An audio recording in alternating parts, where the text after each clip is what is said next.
Sejam muito bem-vindos a mais um episódio do Podpice. E hoje temos a honra de receber duas convidadas especiais. Uma empreendedora, uma mulher de sinônimo de inspiração e trajetória de sucesso, Zazá Souza. Temos também a honra de receber a criminalista Leide Dias. Tudo bem, meninas? Como vocês estão? Tudo jóia. Olá, boa tarde. Hoje nós estamos com a nossa psicóloga e criadora do Podpice, Cássia Alves. Olá, tudo bem com vocês? Estamos aqui com essas convidadas ilustres e eu gostaria que a Zazá falasse um pouco sobre a trajetória, se apresentasse, porque é uma história, né, que vai com certeza motivar muitas mulheres e eu tô doida para ouvir sua história, Zazá. Conta aí pra gente essa trajetória aí, dessas várias áreas que você permeou, essas experiências que você adquiriu. Fica à vontade. Eu sou Zazá Souza, tenho 48 anos, sou mãe de Pedro Souza, eu sou historiadora por formação, tenho algumas pós-graduações, sou mestra em Direito, Governança e Políticas Públicas. Eu já empresario há 25 anos, mas antes de me tornar Zazá, eu nasci Elisângela, né? Como qualquer mulher preta, brasileira e periférica. Mas acredito que a educação é um provedor de intelectualidade, de produção de riqueza. É a base da minha vida. Eu não acredito na palavra empoderamento, eu acredito em dinheiro. Eu acredito em educação, empreendedorismo, que é igual a produção de riqueza. Então, a trajetória da minha vida começa com uma vida de qualquer mulher preta, de qualquer mulher periférica. A única diferença é que eu escolhi ler Machado de Assis, José de Alencar, Graciliano Ramos, Gabriel Garcia Marques, Monteiro Lobato, Simone de Beauvoir, Nietzsche. Então, assim, a minha história de vida, ela se molda a partir da educação. Eu sou uma mulher preta que já vendeu sanduíche natural na praia, fui empregada doméstica, vendi boxe de porta em porta, mas tudo isso que eu fiz foi visando a minha capacidade financeira para me educar. Como lhe disse, sou historiadora, depois eu estudei Direito, eu sou a primeira baiana, a segunda nordestina a ganhar uma bolsa do banco Goldman Sachs de Nova York para estudar negócios na Fundação Getúlio Vargas, em São Paulo. Depois eu fiz pós-graduação em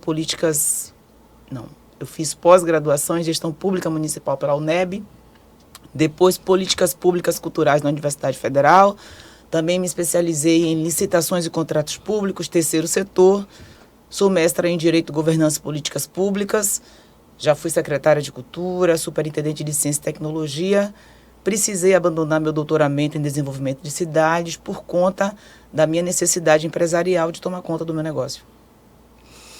Eita, gente, olha que currículo, né? Que maravilha. Estamos diante de uma autoridade, né? Em várias áreas, em uma extensa experiência.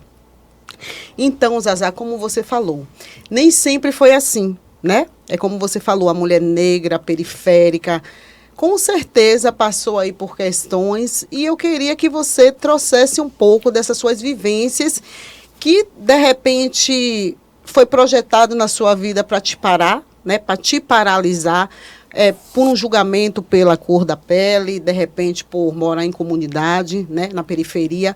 Mas fala para a gente um pouco o que motivou você, né, desde quando iniciou esse desejo de fazer a diferença, né, de ser diferente, de ser essa mulher empoderada que você é, empoderada que eu falo no sentido de conhecimento, né? Fala um pouco pra gente as experiências negativas, né? Nunca gostei de ser pobre. Tenho aversão à pobreza, amo o dinheiro, adoro o capital, faço parte de um mundo capitalista, não acredito no discurso sociológico, adoro Marx, Weber, mas você está em um Brasil onde você precisa ter dinheiro para ter acesso. O dinheiro, na minha concepção, foi ele que me deu acesso à minha educação e vice-versa. Sem a minha educação, eu não estaria falando com você aqui agora. Então, eu acredito que a gente precisa parar de romantizar a pobreza e decidir que morar no horto florestal, no caminho das árvores, ter carro importado, viver bem, jantar na marina, é algo normal. Eu trabalho muito e trabalho para isso.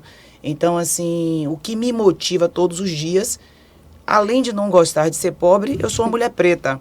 Se eu não tenho intelecto, eu não tenho muito o que oferecer. Então, eu preciso ter um bom intelecto, eu preciso produzir riqueza e eu preciso provar para que as meninas negras que me antecedem, não, aqui me antecederam, eu preciso honrar. E as que estão por vir, precisam acreditar que é possível. Sim, perfeito. Eu tô aqui estarrecida de tanta coisa boa. Eu tô assim escutando e tô muito feliz em ouvir isso, tá?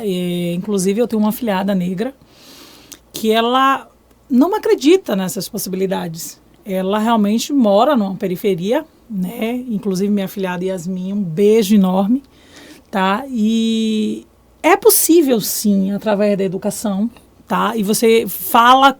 E isso me deixa mais feliz ainda, porque você era vendedora ambulante, você falou também que foi empregada doméstica. Isso não é vergonha nenhuma. Eu não tenho vergonha de nada, nunca trafiquei, Isso, nunca me prostituí. isso pelo contrário, isso é orgulho. Motivador. Orgulho, Sim. isso. É muito interessante esse discurso.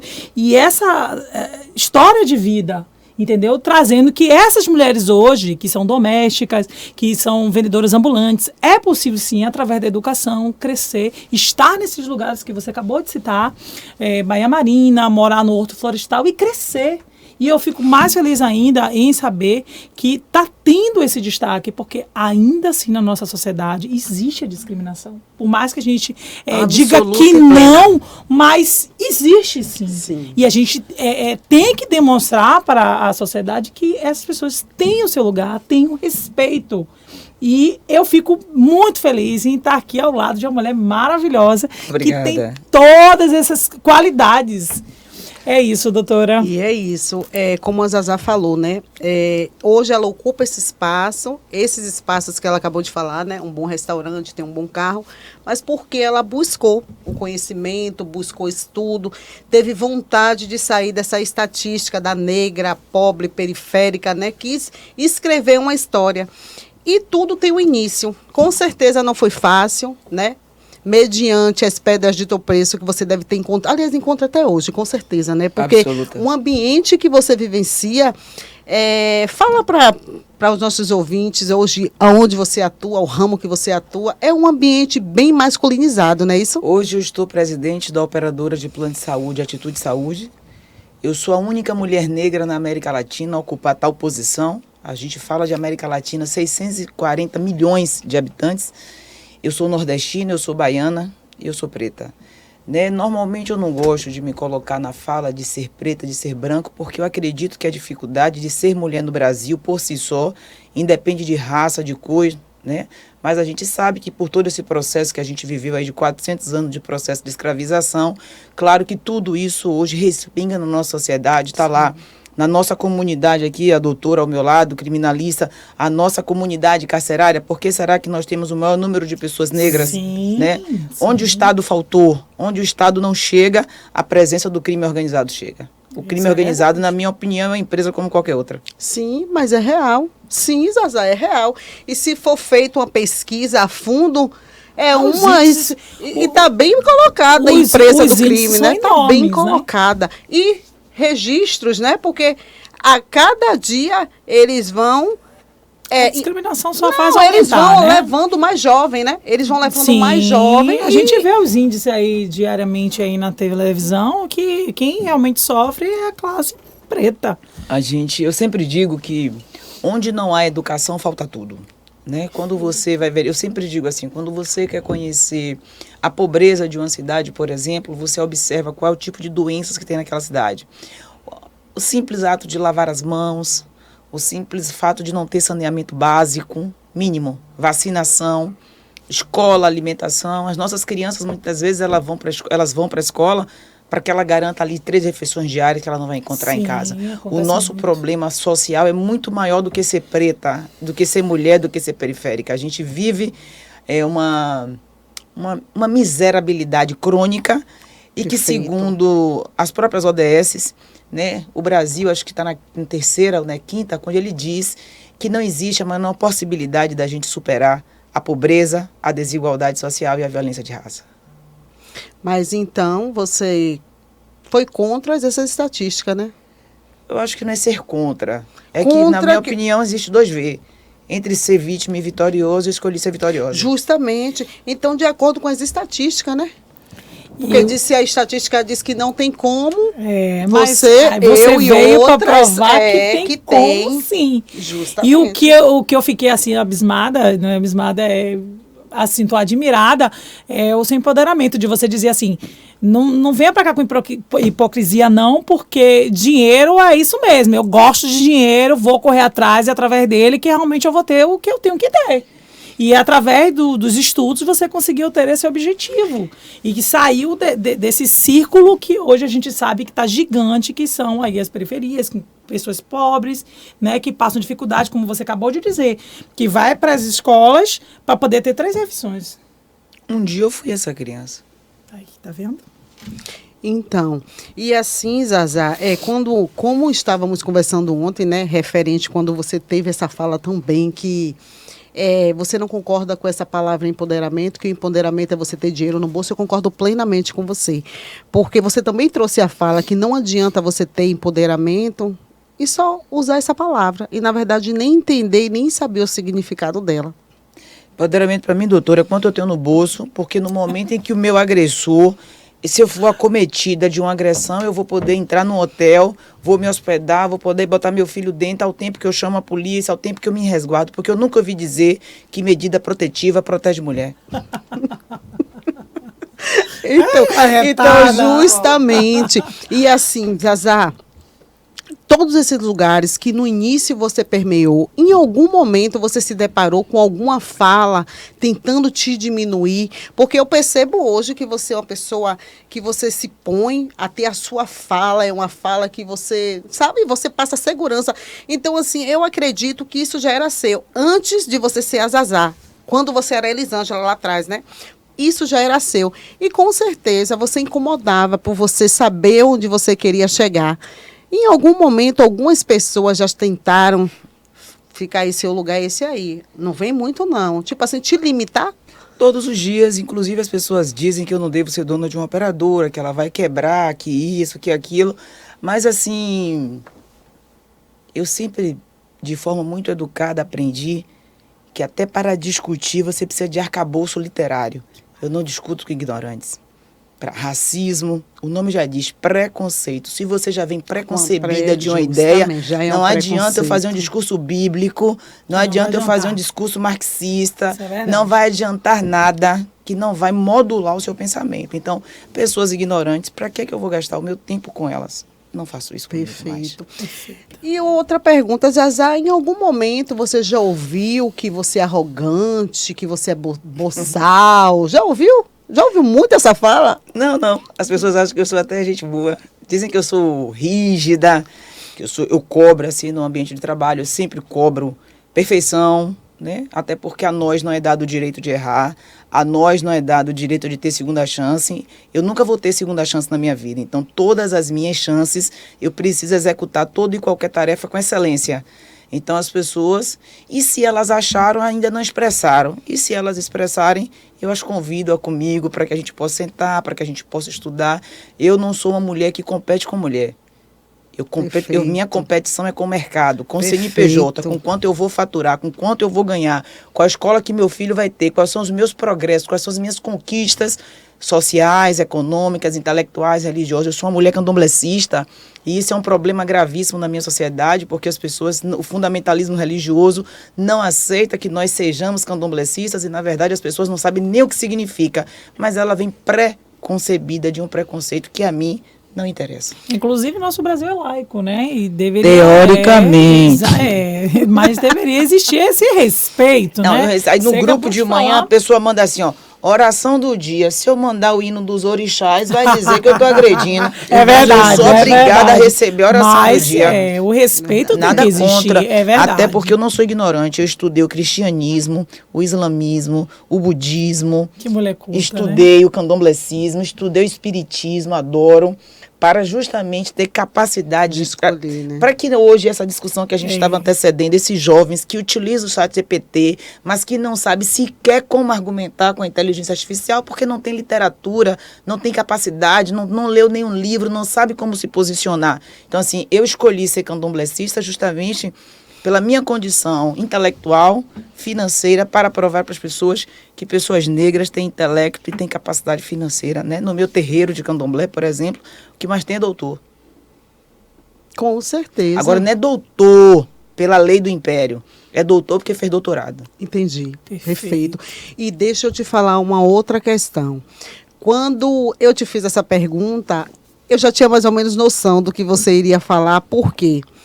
Um preto, ele não pode ter um carro importado, que ele incomoda, né? Porque ele é arrogante, porque ele é prepotente, né? Ontem, eu estava lendo uma fala da atriz Thaís Araújo, que ela disse que nos estúdios da Globo, ela se deparou com um ator, e esse ator falou para ela que os pretos demoram de ocupar um lugar, mas quando ocupa são tudo arrogantes. Então, por aí já tira. Imagina a fala de Zazá agora. Né? Por aí já tira. E por isso que eu te fiz essa pergunta, porque, de certa forma, a gente é visto dessa forma, né? Aí eu sinto muito, né? Se eu fui escravizada, meus antepassados foram escravizados por 400 anos no Brasil. No Brasil, quando teve a lei de terra, quando abriu o processo migratório, o Brasil deu terra e deu dinheiro para os imigrantes europeus. Então, como eu lhe disse, eu repito, até peço desculpa pela minha arrogância, porque assim, eu não perco meu tempo com as pessoas que não conhecem o processo colonizatório, que desconhecem a sua própria história, desconhecem a sua realidade, nunca lê um livro de história, não conhece a história da Bahia e não sabe que no mundo 10 milhões de pessoas foram escravizadas. Eu vou discutir o que com essas pessoas? Nada. E eu não Nada. vejo nem como uma fala arrogante. Você traz estatística, você traz ciência, você traz história, entende? Então não é arrogante, né? Não é nada seu achismo. Você Eu está não acho embasada, nada. justamente. Então não tem prepotência, não tem arrogância, você é você. E para quem acha isso, cada um guarde para si o seu achismo, né? Agora mesmo assim, né? Eu não consigo entender. Eu sempre digo isso nos meus posts. Um empresário, um estudante de direito, um acadêmico, um médico, a pessoa que não leu O Homem Sapiens, né? Uma breve história da humanidade. Uma pessoa que não lê história da economia. Uma pessoa que não se interessa por Nietzsche. Uma pessoa que não se interessa pelas relações do direito a partir de Foucault. Vai se interessar pelo quê? Vai estudar o quê? Vai ler o quê? Uma pessoa que não tem capacidade de ler literatura clássica, né? Na hora de escrever uma redação, um arcabouço, de dialogar, aí quer falar do crime a partir do que aconteceu e não do que antecedeu. Então, a gente precisa de muito mais. A gente precisa ler, a gente precisa conhecer o nosso país, a gente precisa ler Cid Teixeira, conhecer a história da Bahia, conhecer o processo de escravização, como as coisas se deram. Tem tantas coisas que a gente precisa conhecer e que nós desconhecemos. Políticas públicas universais, como o SUS, que é uma bênção nas nossas vidas. Política pública universal de educação, que é uma bênção, né, que o Brasil tem. Agora, se nós votamos errado e se nós vendemos os nossos votos no dia da eleição por R$ 250, que eu já vi diversos casos, É o que mais tem. que tudo que está pago não pode ser cobrado. Então, a nossa ignorância é tão grande que no momento em que eu vendo o meu voto, que não tem preço, o político que deveria me representar, né, eu costumo dizer que a corrupção é inerente. Justamente. Inclusive, Perfeito, eu tenho um Zazá, relato perfeito. muito interessante. Meu sogro, ele também foi um candidato, José Rosa, né? Inclusive, ele foi também radialista, tá? Lá da Ribeira. E ele conta que na época que ele se candidatou, ele estava lá fazendo benfeitorias, passeio, ajudando a população e simplesmente um outro candidato deu churrasco, cerveja, foi o que ganhou. É o pão e circo, minha doutora? É isso. Foi o que teve ali os votos da população. E a gente ainda vive do pão e circo, né? Observe que toda vez que antecede um grande problema social no Brasil, o BBB, eu estava vendo uma pesquisa, que o Big Brother, ele consegue ter as maiores visualizações possíveis. Sim. Aí a gente foi fazer uma análise, assim, as Paralimpíadas. Tipo assim, deu lá no Twitter, que agora é o tal do X, tipo 3 milhões de visualizações. O Big Brother tinha 10 milhões de vezes mais do que isso. Então, o que de fato nos interessa? Pessoas dentro de um quarto, se elas fazem sexo, se elas não fazem, se elas fofocam, se elas se autodestroem, porque para ser vencedor eu tenho que destruir você para vencer. né? De que metodologia é essa, que mundo é esse, mas a gente gosta disso, tanto é que os programas de meio-dia, de miserabilidade, de violência, é os que mais dá audiência. É o que tem mais audiência no nosso estado. E quando você fala de saúde mental para quem? Porque eu imagino como é que alguém almoça ouvindo uma desgraça daquela. Eu concordo plenamente, Zazá. Fala, doutora. Eu concordo Zazá plenamente, maravilhosa. mas é aí que entra o conhecimento. Porque a pessoa, quando ela não entende que tudo que entra, que ela absorve, vai influenciar, né, no seu dia a dia, na sua entrega, na sua concentração, ela consome qualquer coisa. Um exemplo, eu não assisto jornais.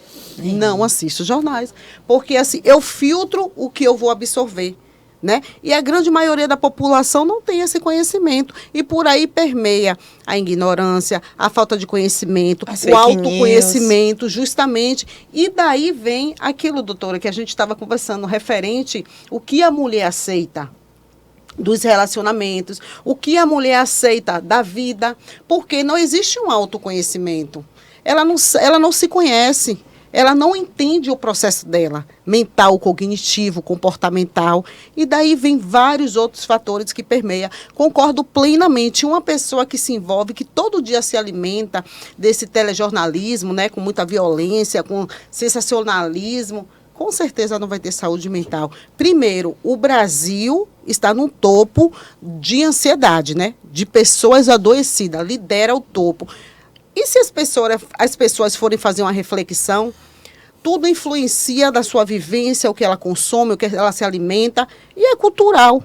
Porque não é ensinado nas escolas, em roda de conversa, autoconhecimento, falar de saúde mental, né? Falar de concentração, nada disso, cognição. Não é quando falado. a gente fala de saúde mental, essa temática a gente só trouxe para o nosso cotidiano depois da pandemia, né? Antes disso, a gente não tinha essa relação. Justamente. Não tinha, né? não. Alguns Não de tinha. nós até fazem terapia. Homens, por exemplo, não fazem terapia. E se faz Grande escondido, né? E muito pouco, doutor. Isso é real. Eu costumo sempre, na minha fala, sensibilizar os homens, porque eles não são super-homens, né? Eles vestem uma capa de super-homem, eles acham que eles suportam tudo, mas no fundo não. São bem mais frágeis que as mulheres, né?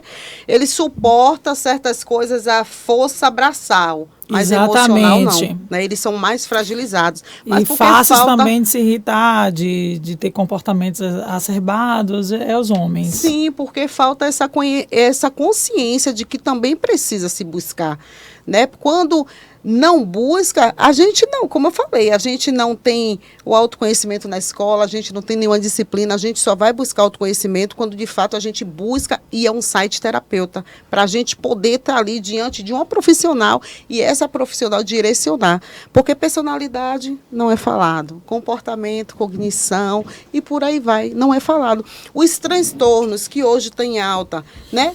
Tem pessoas que não entendem sobre sintomas, não sabem se enxergar. Tem pessoas que chegam para mim e perguntam, será que eu tenho crise de ansiedade? Eu sinto tal sintoma, tal sintoma. Então, a gente vê que, infelizmente, ainda está longe de muitas pessoas terem acesso, né? Mas que independente, porque é uma questão de saúde pública, mas está tendo uma crise na saúde. Né? Quando fala da saúde pública, não tem suporte. São muitas pessoas sofrendo, são 300 milhões de brasileiros que sofrem de algum tipo de adoecimento mental. Então, a rede não dá. Mas que cada um procure, de certa forma, tentar se autoanalisar. É mais doloroso. Um autoconhecimento, uma pessoa fazendo no individual, gera mais feridas, é mais doloroso, mas ela consegue sim. Né? Permeia pelos meios, é cultural. Como você acabou de falar. Leitura, filtrar o que vê, filtrar o que ouve, sabe? Vem de uma sequência de comportamento para que a pessoa venha chegar a esse autoconhecimento. Qual é a graça de você estar no lugar ali, nada contra, né? O negócio, um paredão, o negócio está no seu juízo, aí você vê, a polícia entra, dá um negócio, dá tudo errado. Onde aí acontece, né? Não é? Ali a panelinha ali. Aí a pessoa diz que está curtindo, que não está. É. Nada contra, porque cada comunidade vive sua realidade, né? Exatamente. E a gente precisa da cultura, a gente precisa do momento de lazer também, até por uma questão aí da temática que você traz. Mas o que eu acredito mesmo que nos falta é educação de base. Justamente. Nos falta, porque se nós... E E o nosso projeto, né? Eu digo nosso projeto porque eu sou cidadã, o nosso projeto eu também voto. Nosso projeto de governo, a gente não tem a menor intenção de educar as pessoas, porque pessoas educadas são pessoas Cabeças polivalentes, pensantes, com certeza. Elas vão cobrar da sociedade, né, um Sim. movimento todo de atuação. E os nossos governos, eles precisam das marionetes, Sim. que vai brigar pela polarização, se é A, se é B, qual é o partido. O cara tá lá roubando, pouco se lixando, quem tá fazendo o quê, quando e onde. E o simples mortal tá aqui, o marionete no jogo de xadrez. Ele acha que é o dono da verdade, agride o amigo, mata, e a gente viu muito isso na última eleição.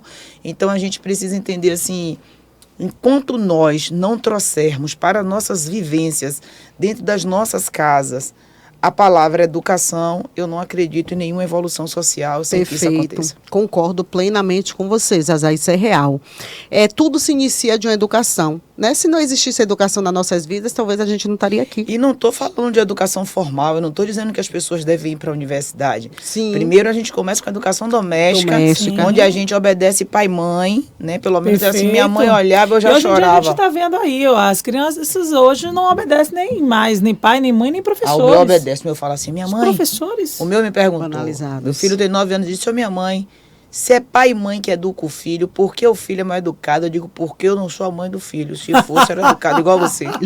E Zazá, maravilha, Zazá, justamente, você é e perfeita. também é uma projeção. A gente dá o que a gente tem. Uma família que ela vem de um construto fragilizado, com certeza, ela irá projetar no filho dela o que ela aprendeu. Se ela vivenciou um ambiente abusivo com violência, de repente o filho vai reproduzir isso também. Quando tiver a esposa dele, vai ser também um rapaz, possa ser que sim ou não, mas estatística provavelmente vai ser que sim, né? Ele também vai reproduzir essa violência para com sua atual esposa. Então, a gente vê que é cultural e precisa haver uma desconstrução.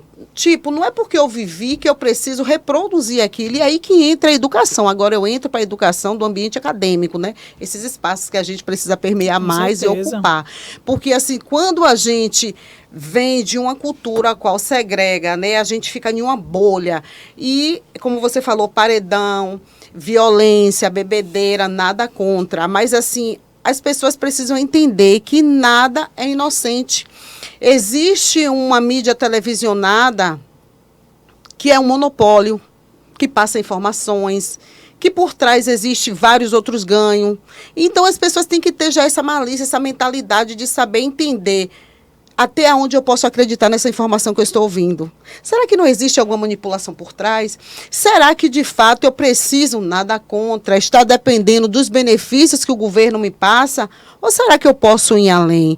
Eu posso fazer um curso técnico, eu posso cursar uma graduação? Então, são vários questionamentos que é como o Zazá falou, né? Para os nossos políticos, não é interessante criar cabeças pensantes. É melhor ter robô, né? Doutora, é melhor ter marionete. Quando você fala em ajuda, que eu chamo de transferência de renda, que é um modelo que não nasce no Brasil, diga-se de passagem, Sim. é bom que as pessoas saibam disso,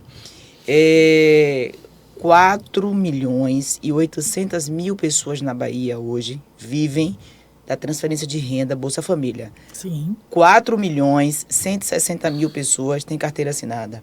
Só aí você tem quase 600.000 pessoas a menos no mercado de trabalho. Hoje nós temos mais adultos recebendo Bolsa Família do que com a carteira assinada. Mas aí também a gente precisa discutir qual é o papel da política pública. Ela é uma política pública necessária diante de tanta miséria, diante de tanto agravamento. Agora, o que o Brasil precisa discutir é, essa mulher tem direito à Bolsa Família, sim.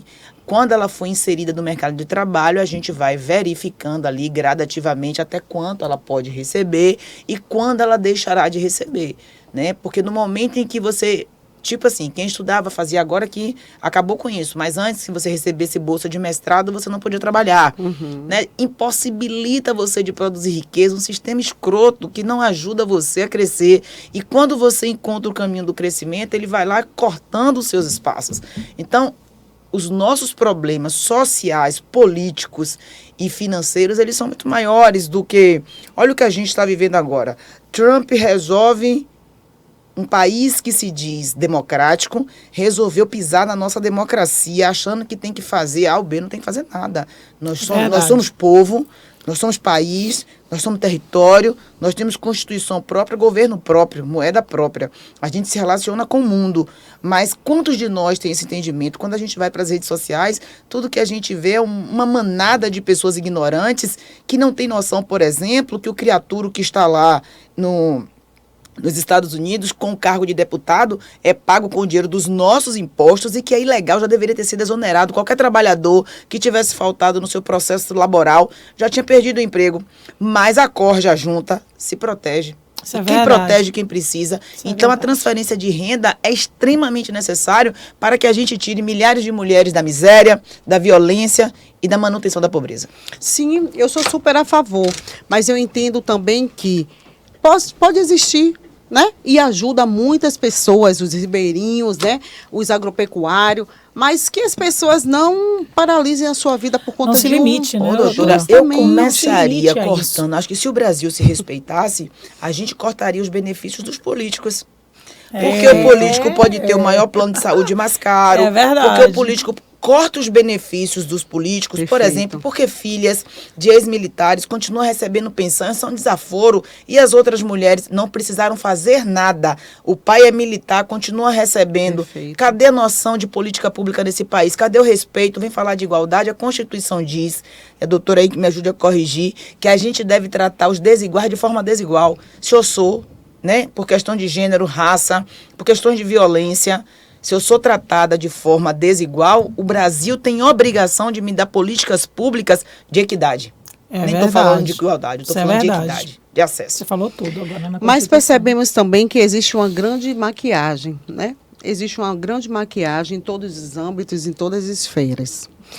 A sensibilização que eu trago aqui é para mediante a pobreza, a escassez, a falta de educação, mas que isso não pare, não seja uma pedra que pare as pessoas, porque tá você, autoridade. É um exemplo aqui, também, a que venho Zazá, de né? periferia. Cássia aí É, de também. periferia. Exatamente, Todos nós. Justamente, e a gente não parou por isso, a gente não se sentiu acuada Não se mediante limitou, as né? falas, Não se limitou a justamente. isso. Porque, Zazá, no meu processo acadêmico, eu sempre trabalhei e estudei. Né? A gente não tem escolha. É cara de leoa e partir para a luta. Então, eu trabalhava e estudava a minha vida toda, sempre foi assim. E quando eu chegava no meu ambiente acadêmico, existia uma pessoa, né, que teria que ser o motivador, né? Teria que ser uma pessoa que incentivasse os estudantes a seguir em frente. E às vezes eu reconheço que eu chegava atrasada na sala de aula, né? Às vezes estava a galerinha já para apresentar o trabalho e Cássia já estava subindo as escadas correndo para chegar ofegante para apresentar o trabalho. Mas mesmo assim eu tinha o meu compromisso de apresentar o meu trabalho, de fazer o que eu precisava de desempenhar o meu papel de estudante. E essa pessoa, várias vezes, não foi uma vez, chegou para mim e falou: Cássia, por que você não tranca seus estudos e vai trabalhar, junta um dinheiro e depois você volta a estudar?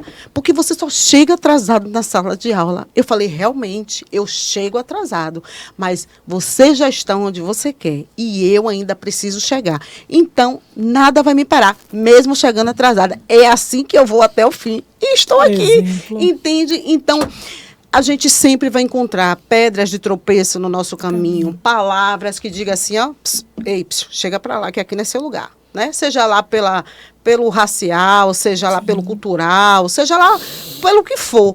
Mas a gente não pode aceitar, né, que as pessoas venham decidir qual é o nosso lugar. Porque é por isso que, quando eu falei com você a primeira vez, quando eu vi o seu histórico, a sua história de vida, eu falei: ela tem que ir, vai ser um prazer. Obrigada. Porque eu imagino, Zazá, de verdade, gente, os lugares que você permeou, secretária, lugares masculinizados, mulher negra, mulher empoderada, mulher que se coloca. E eu sei que isso não é fácil. Normalmente, Não é onde eu fácil. chego, eu sou sempre a única negra, a primeira no dia... Eu estava no Rio de Janeiro, palestrando sobre saúde suplementar. Eu dividi a mesa com o ex-presidente da ANS, Paulo Rebelo, meu amigo, o diretor executivo da Abrange, que é a Associação Brasileira das Operadoras de Plano de Saúde. Lá estava a Rogéria, diretora jurídica do Albert Einstein. Lá estava o procurador-geral federal da INS, lá estava o diretor do DIOPS, espaços que talvez na minha infância, na minha juventude, eu nunca imaginei que pudesse estar. Mas eu costumo dizer que a educação ela é transformadora, né? Se existe um barco que você deve sentar, entrar, se existe um cavalo que você deve montar, se tem um carro que você deve dirigir, chama-se educação. Com tempo ou sem tempo, eu leio no mínimo 17, 16 livros por ano, né? É meta, assim, eu gosto. Você falou de ansiedade. Eu comecei a ler um livro chamado Ansiedade. Para cada ansiedade, toda ansiedade merece um abraço, né? De uma capa amarela. Então, assim, mais o que eu gosto de ler é geopolítica mundial. Eu estou lendo também Por que as Nações Não Prosperam, Prêmio Nobel de Economia. Eu quero saber por que países como nós ocupamos hoje a 10ª economia mundial e por que o Brasil não prospera, por que tantas desigualdades. Quantos de nós está preparado para esse tipo de conversa? Aí eu não tenho paciência para me chamar para tomar Heineken, para tomar litrão, para discutir baboseira, para discutir Big Brother. As minhas ansiedades são outras. Eu gosto de discutir macroeconomia mundial. Eu quero entender como países que outrora foram miseráveis, passaram por guerras civis e hoje são países ricos, produtivos, e porque nós, com a 10ª economia mundial, a gente não consegue devolver em índice de desenvolvimento humano para a nossa sociedade a carga tributária que a nós, empresários, é associada. A gente é obrigado, né? O Estado, ele é usurpador. A gente tem uma temática onde eu falo sempre assim, o Brasil, ele é um país onde ele não dá ao empresário nenhuma confiabilidade, porque as nossas instituições, elas são extrativistas, elas tiram de nós tudo que pode através da compulsória dos impostos e não devolve nada para a nossa sociedade. Mas o pão em circo alimenta todo mundo. Alimenta todo mundo, é real. E esse pão em circo é bem estratégico, porque o objetivo é esse, né? É calar, aceita aí, você tem, tá bom, né? E como vocês falaram, né? Tanto a doutora quanto vocês, Zazá, os paredões, os litrões, nada contra, nada contra. Mas assim, que as pessoas parem, principalmente os jovens das comunidades. É por isso que o Pod Psi trouxe você aqui, Zazá, porque assim, você é uma referência. E eu queria que os jovens, adolescentes, as pessoas negras da periferia que nesse momento estão vendo, assistindo esse conteúdo, acredite em si. Às vezes eu compartilhei aqui... esse é um trechinho da minha história, porque mulher negra, o tempo todo a gente é tentada, sabe, abafar, calar nossa voz, calar nossa boca, mostrar pra gente que a gente não é boa, que a gente não é tão boa quanto a gente pensa ou acha, e a gente tem que fazer tudo em dose dupla, né? Se a gente vai sair, a gente tem que se olhar N vezes no espelho para ver se aquela roupa tá legal, e a gente vai ser entendido que nós não somos criminalistas, somos ladrões, né? Somos vândalos, talvez pela cor da pele, mas que vocês entendam que todos os espaços cabem a gente, desde que a gente se prepare para estar nele, para ocupar neles. A Zazá, ela é Elisângela, né? A vendedora de... Eu vendi sanduíche natural na praia, eu vendi box de porta em porta, eu fui ajudante de banho de acarajé, eu fui costureira por 4 anos, fui empregada doméstica, mas acima de tudo, eu sou uma pessoa que leu tudo que estava na biblioteca. Que maravilha. Porque você quis transformar a sua história. Papo reto, é que eu sempre detestei a pobreza mesmo. Não, perfeito! mas isso é muito motivador, real. A pobreza real, a sua fala é perfeita. Mas assim, que os jovens, eles entendam que a gente pode sim, por mais que alguém chegue e fale, você não vai conseguir, você é periférico, esse espaço não te cabe. Aí está acabado então, porque a maioria da população vive na periferia. E justamente, e assim, Zazá, você como secretária? Fui secretária de Cultura do município de Lauro de Freitas, fui superintendente de Ciência e Tecnologia também, em Lauro de Freitas. Então, você permeou por algumas comunidades? Especialmente a comunidade de Portão, de Itinga, tive acesso aos fazedores de cultura, pessoas que, na sua maioria, iletradas, não sabiam relatar suas próprias histórias, mas é aí que mora a grande sacada dos nossos políticos profissionais, que não fazem política, fazem politicagem, né? Se utiliza de massa de manobra a história dessas pessoas e essas pessoas para a manutenção dos seus espaços de poder. E aqui da Bahia, a gente está no Brasil em si, se você observar a política e fizer uma leitura com calma, a gente ainda vive as capitanias hereditárias, é de pai para filho. Se o pai foi deputado, vereador, o filho vai ser, e vai ser, e vai ser, e assim sucessivamente. Só que existe uma coisa, o pobre não se revolta, preto não se revolta, ninguém se revolta, não, ninguém eles critica. vão pro paredão aí. Né? Aí quer viver de pão e circo, quer viver de migalha, quer um emprego na prefeitura para poder ganhar ali uma miserabilidade de um salário mínimo e não ter que trabalhar, não ter que fazer outra coisa. Ele não quer trabalhar, ele quer o emprego na prefeitura porque o vereador fulano disse que pode, que não pode. Pra ter ideia, o Brasil é tão ridículo que de cada 4 municípios, 3 diretores de escola são ditos por vereadores. Quem deveria eleger diretores de escola é a comunidade. Escola é comunidade. O povo não sabe o poder que ele tem, né? Mas não sabe. O povo não tem essa dimensão. Mas aí o vereador negocia lá com o prefeito e define quem vai ser.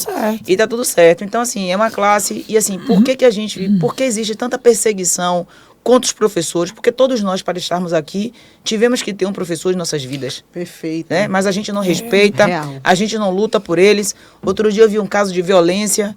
3 jovens, né, agrediu a professora, colocou o saco no rosto, bateu, fez gestos sexuais.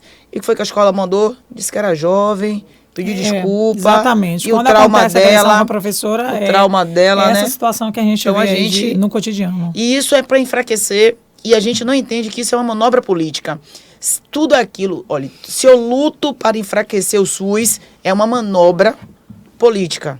Né? Existe um lobby por trás disso. As pessoas têm que entender que no Brasil nem é crime mais.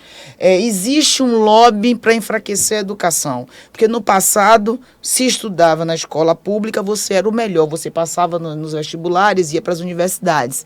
Então, hoje a gente tem uma contradição.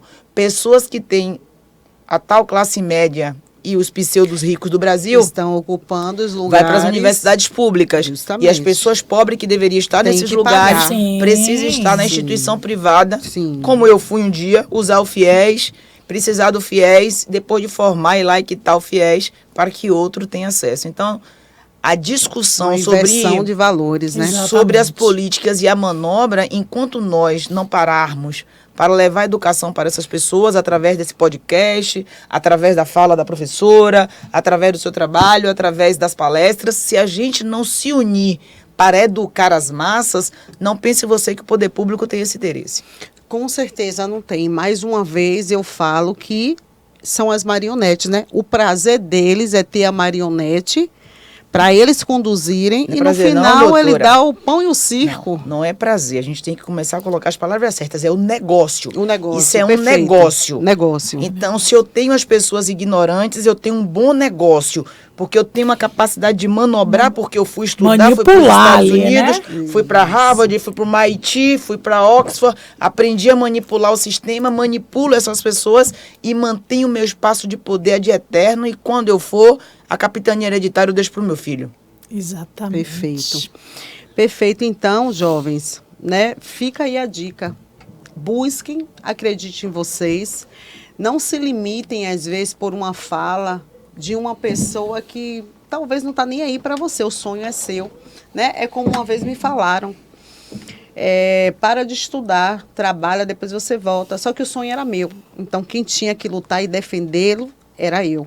E aqui estou. E a Zazá aqui está, e a doutora aqui está, e a Isabelle aqui está, porque um dia a gente tapou nossos ouvidos para essa voz e a gente buscou. E que assim fique para vocês também. Busquem, acreditem, por mais que seja difícil.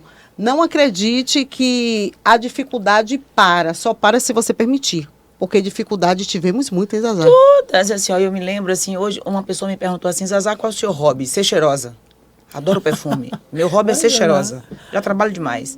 E eu me lembro que quando eu trabalhava como empregada doméstica, aquele cheiro daqueles perfumes, o cheiro daquelas pessoas, eu nunca entendia, não tinha essa concepção, até descobri o que significava Carolina Herrera, Giorgio Armani, né, Paco Rabanne, e assim entender, hoje desfrutar dessas mesmas possibilidades, porque a gente tem que entender o capitalismo, mas também você, através do capitalismo, que nós, pobres, podemos chegar a algum lugar. Porque se eu me educo, tenho capacidade de concorrer, eu vou ocupar esses espaços. Agora também eu tenho que parar de ser vítima, tenho que parar de querer ter um... Zazá, perfeito. Como é que a gente fala? Um salvador, um messias. Eu tenho que me sacrificar, porque no carnaval todo mundo vai, nas festas de final de ano todo mundo vai. Todo mundo está sempre indo para algum lugar. E por que a gente não dedica esse tempo para a nossa educação? Eu fui uma jovem que dediquei o meu tempo à minha educação. Né? Para estudar, para ler, para me informar, porque eu sempre soube que eu ocuparia meu espaço de poder. E quando as pessoas... Meu filho, quando você trouxe a temática racismo, meu filho, sim, sofreu racismo na escola, a ponto do coleguinha dizer, preto, cor de merda, eu vou te matar. Porque ele estudava em escola de alto poder aquisitivo. E alguém me perguntou, mas você vai manter ele aqui? Eu digo, não. Aqui, mas não, porque ele não é militante. Mas vai para outra melhor. Mas azar, eu digo, ele está sendo educado para ocupar um espaço de poder. E o espaço de poder que ele precisa ocupar, ele tem que falar no mínimo 4 idiomas, tem que estar muito bem preparado, ele tem que ter uma formação humanista, marxista, weberiana, ele tem que entender o que acontece com o mundo para que ele seja capaz de ocupar esse espaço de poder. E que eu descobri recentemente, ele quer ser professor de geografia. Que idade ele tem, Zazá? Ele tem 9 anos e quando ele me diz que ele quer ser professor de geografia, eu trago para a vida dele o professor Milton Santos, um dos maiores geógrafos que nós já tivemos, né? Uma teoria humanista, onde a gente não fala só de meio ambiente, de terra, a gente fala de humanidade, de pessoas, né? De espaços pedagógicos, de cidades pedagógicas, que vai muito mais além. Então, hoje eu já treino meu filho, eu treino meu filho a gravar, eu treino ele a falar em público, para cada livro que ele lê, para cada capítulo, ele tem que resumir em 5 linhas cada capítulo. Então, é a família, e eu sou mãe solteira do meu filho desde quando ele tinha 7 meses de vida. Foi uma escolha. Então, assim, a gente tem que parar de querer que alguém seja o Messias da minha vida. Da minha vida, eu sou meu próprio Messias. Perfeito, Zazá. Perfeito. Eu tenho uma história também para contar aqui. Tá? Eu tenho uma filha. Hoje, a Jéssica está com 21 anos, né? Estudante de Direito. Está fazendo o 4º semestre, né? Jéssica, um beijo enorme, tá? Mas, assim, eu vou contar uma história porque, assim, meu primeiro casamento era um negro. E ela nasceu realmente... bem moreninha, né? E aí eu coloquei ela na Marinha, né? Em uma escola que a maior parte eram pessoas brancas, né? E teve um evento que eu fui na escola, né? Que tava as mães, os pais, aquela coisa e tal. E aí uma coleguinha virou para ela e fez, você é adotada. Ela não é a sua mãe, né? Você é sua madrasta, não é a sua mãe. Então... aquilo para ela voltou correndo assim, mãe. Eu digo, fala, filha, a coleguinha ali tá falando que eu sou adotada. Eu digo, filha, você não é adotada. Eu sou sua mãe. Mas assim, eu fiquei tão constrangida que eu não quis ir, porque é uma criança, né? Sim. Ela tava ali, tendo aquela construção de que a cor da pele dela não tinha nada a ver com a minha e houve aquela situação de discriminação. E eu percebi também que os pais, acho que também estavam no mesmo raciocínio. E eu quero deixar bem claro que no Brasil não existe pessoas... totalmente brancas. Existe mistura, gente. Justamente. Tem que ler. E vem assim, é o negro, o com índio. Certeza. Entendeu? Para chegar a essa tonalidade de cor, é lógico, claro que houve uma mistura de branco com mais branco. Mas que aqui no meu sangue corre negro, sim. É só eu ler. sou brasileira, gente. É só ler, doutora. É pro senhor de tudo é educação. Para tudo na vida tem um livro. Se for ler o antropólogo Roberto da Mata, ele vai dizer Brasils e Brasis, e ele fala que no Brasil existe uma coisa chamada caldeamento de raças, né? Então a gente precisa entender que no Brasil não existe pessoas, até porque quando a gente sai do Brasil, que a gente vai para a Europa, para os Estados Unidos, nós somos chamados de latinos. Sim. E aí vem brancas, aquela situação miscigenação o tempo que todo a doutora aqui Cássia estava comentando. Aí vem aquela saúde mental. Vamos lá, eu tenho que reconstruir, Jéssica, não é assim, filha. Você realmente é minha filha, tá? Vamos pensar no raciocínio que as pessoas estão tendo esse entendimento pela cor da pele. Olha só a dificuldade que eu tive que ter para explicar que ela era realmente a minha filha. E, doutora, possivelmente, no ambiente de vivência dessa criança, existem pessoas que relatam, que falam, porque...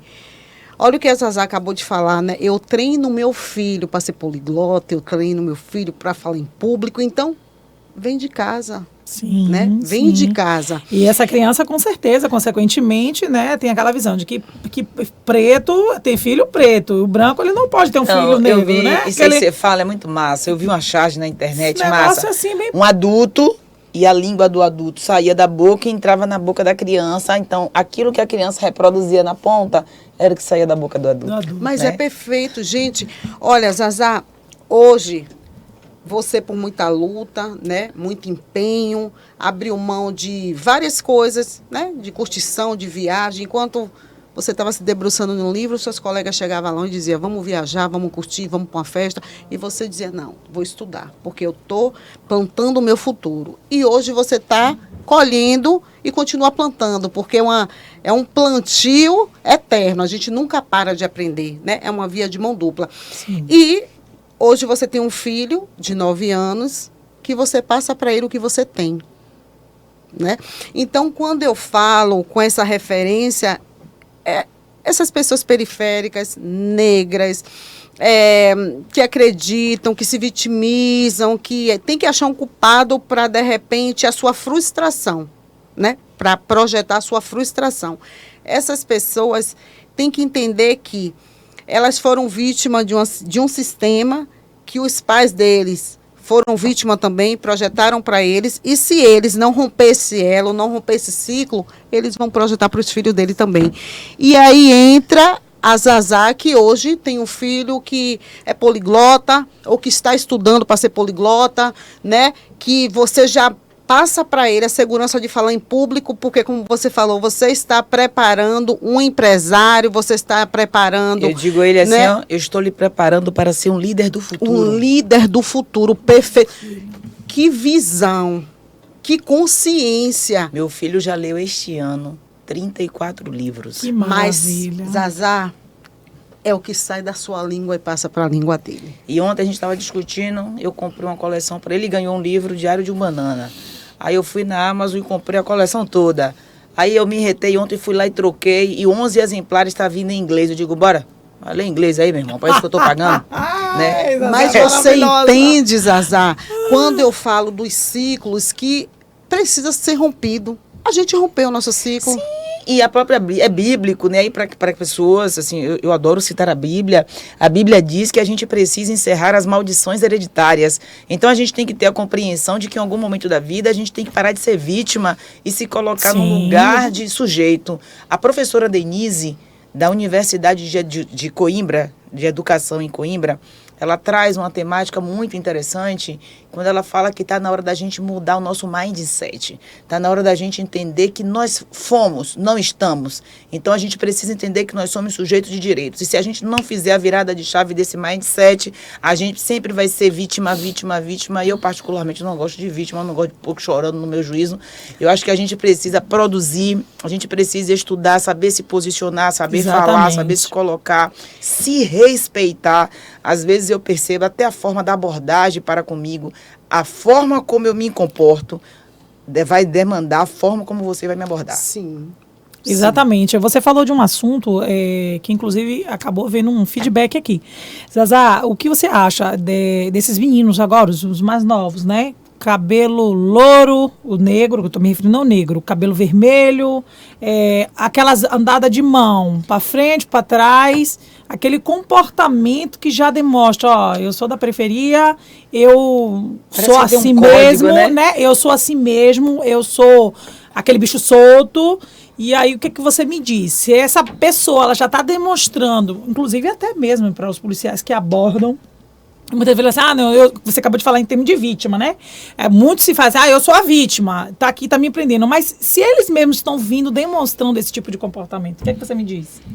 Cultura, né? É quando, assim, eu não tenho acesso ao empresário, eu não tenho acesso ao doutor, eu não tenho acesso à psicóloga, mas eu vivo em uma comunidade onde o crime organizado e é um modelo para mim. É um modelo de referência, então eu quero ter uma arma, eu quero usar aquela simbologia, eu quero conquistar as meninas, e se eu disser que eu sou o cara, e esses trejeitos traz para mim uma identificação, eu sou um jovem despreparado, que não tem um auxílio familiar, venho de uma família onde minha mãe acorda às 5h30 da manhã para chegar na casa da patroa às 7, para servir o filho da patroa para ir para a escola, mas não tem quem cuide do meu filho dentro de casa. Então, assim, isso é papel do Estado. O Estado, ele tem que prover educação, espaço de segurança para os nossos filhos. Então, essa criança que está sendo marginalizada é o braço do Estado que está penalizando essa sociedade. E nós, que temos acesso ao conhecimento e o saber, precisamos lutar contra esse Estado. Que maravilha. Então, finalizou? Então, doutora Izazá, esse assunto ainda... podcast. Pois é. Então, a gente vai marcar uma outra oportunidade. Izazá, já aproveitando a nossa audiência, te faço o convite para você voltar. Falar diplomacia, né? Eu adoro a diplomacia, eu adoro a capacidade de fala, de argumentação. Pra você ter ideia, eu gosto tanto de falar que quando eu fiz o meu mestrado, eu escrevi sobre a importância da linguagem simplificada para o exercício de democracia. Se a minha fala puder ajudar alguém a exercer os seus direitos democráticos, pode me convidar quantas vezes for necessário. Eu não tenho dúvidas, Zazá, que faz. E o nosso objetivo é esse, né? É levar educação, sensibilização, conscientização. E, doutora... Eu amei demais. Conhecer Zazá aqui. Obrigado, foi uma maravilha aqui. Isso aqui é cultura, é levar realmente, é levar realmente conhecimento para a população. Fiquei muito feliz pelo convite, tá? Adorei conhecer Zazá. Obrigado. Né? E mais ainda, levar isso para que a classe, principalmente preta, que tenha essa consciência de que é possível chegar a qualquer lugar através da educação. Sim. Educação muda o mundo, né? Educação muda tudo nas nossas vidas. Mas as pessoas dizem que quando vai ler, dorme. Então, cria outra estratégia. Não lê deitado, procura um ambiente mais claro, né? Cria estratégia para não dormir. Porque a leitura... um barulhento. Gente, assim, cria estratégia de ser vencedora. E quais são a gente precisa, para ser vencedora, negligenciar prazeres imediatos para o futuro, né? Eu sempre digo assim, né? No máximo com 52, 55 anos eu estaria aposentada. Perfeita. Para que eu possa ser professora de criticidade, que é o sonho da minha vida, né? Para levar esses livros e perturbar a mente do pessoal. Aí meu filho diz assim, minha mãe, você não vai ser professora de criança, não. Eu falei, não. A senhora não chegou a ser professora, não foi? Não. Na verdade, eu palestro muito, mas como eu disse a vocês, eu adoro dinheiro. Eu me eduquei para ser professora, mas eu descobri que ao ser professora, naquele momento não era ideal para as minhas ambições pessoais. Então, eu vou deixar para ser professora de criticidade quando eu me aposentar. Eu estiver aposentada, né? Porque vai ser um extra, né, Zazá? Agora, o que ela com liberdade. Claro. Com liberdade. E passar conhecimento, motivação, porque a sua fala, com certeza, causa inquietação. A gente fica assim na cadeira, sabe? Porque tira as pessoas da zona de conforto, Zazá, e o objetivo é esse. E mais uma vez eu te agradeço. Obrigado. Eu tenho certeza que você contribuiu muito com o nosso PodPC e agradecemos a participação também da doutora, e voltem mais vezes, e ficamos por aqui. Muito obrigada a todos.